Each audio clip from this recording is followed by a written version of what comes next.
Բեմում տոնական մեղեդիներ են, Էջմիածնի Հրաչ և Սյուզան Այորթյաց տունը լցված է ժպիտներով, ուրախ երգուպարով, ամանորի տրամադրությամբ։ Հաստատությունը տարեվերջյան տոնական համերգով ամփոփեց 2025 թվականը։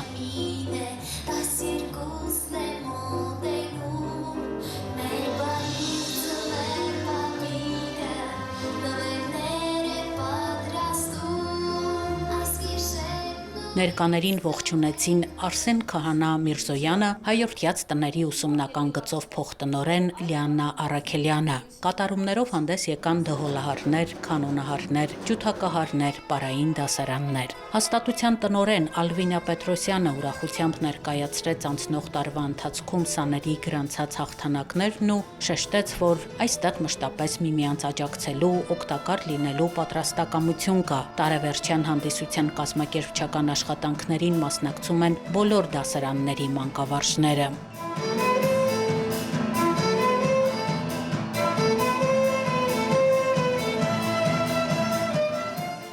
Երբ ամփոփում ենք տարին, վերլուծում ենք ինքներս մեզ համար, թե ինչպիսին է եղել տարին, հաջողակ է, եթե ունեցել ենք նվաճումներ, եթե սաները ունեցել են ձեռքբերումներ, եւ վերլուծելով տեսնում ենք, որ շոշափելի է նորից եղել, բազմաթիվ մեծ նվաճումներ են ունեցել երեխաները միջազգային տարբեր հարթակներում։ Հաղթանակներով հանդես են եկել կամերային նվագախմբի սաները, կանոնի համույթի երեխաները, պարային դասարանները այս տարի շատ կարևոր մրցույթում են առաջին տեղ հաղթել եւ սպորտի, ջյուդոյի եւ ըմբշամարտի դասարանի սաները նմանապես նորից միջազգային մրցույթներում հաղթել են, իսկ ընդամենը 2 օր առաջ Հայաստանի առաջնությունում արդեն մեծերի խմբում նորից հաղթեց մեր Սուրեն Աղաջանյանը եւ հերթական ոսկե մեդալը բերեց։ Այսինքն մենք կարող ենք համարել, որ տարին Հայորդյաց տան համար հաջող էր։ Ուզում եմ, որ բոլորի ընտանիքներում թեվածի միայն բարին եւ իհարկե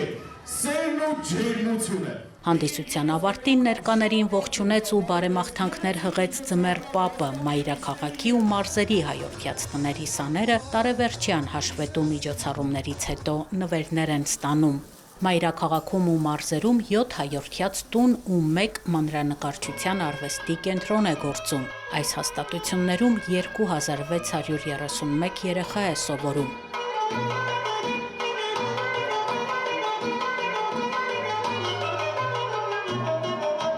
Նրանք հմտանում են արվեստի, սպորտի ոլորտներում, լեզուներ են սովորում։